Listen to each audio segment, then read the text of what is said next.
Short read 2. Remember to annotate as you read.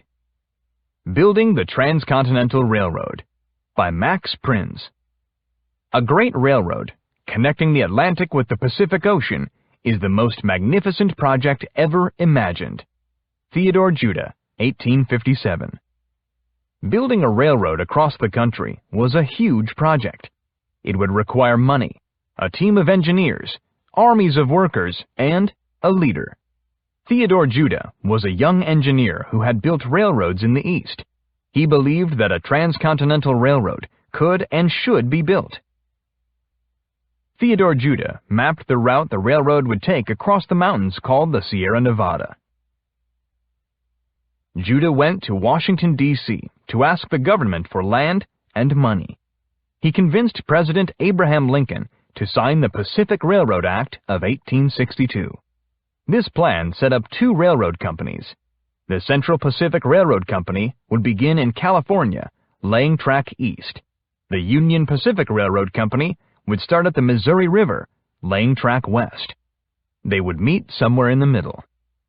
Each company would receive 6,400 acres, later doubled to 12,800 of land, and $48,000 in government bonds for each mile of track built.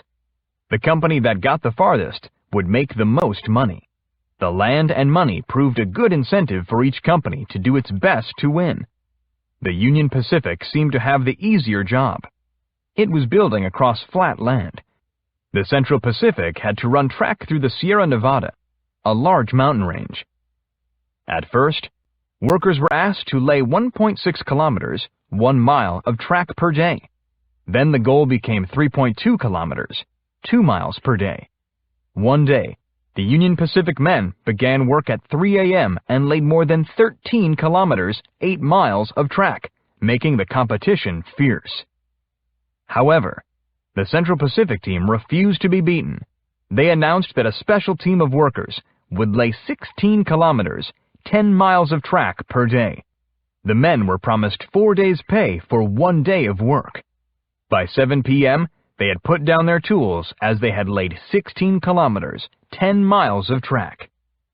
This marker is near Promontory, Utah.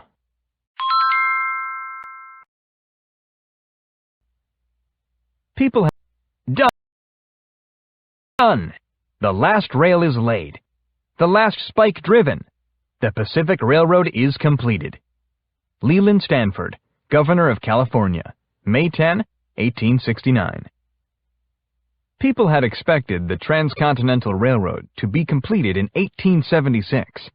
Instead, it was completed in 1869, 7 years early. The two railroad companies that had laid the tracks agreed to meet to lay the last rail at Promontory Summit, Utah, on May 10. On the big day, hundreds of people gathered. The former governor of California, Leland Stanford, drove in the golden spike that joined together the Central Pacific and Union Pacific Railroads. The crowd cheered while bands played.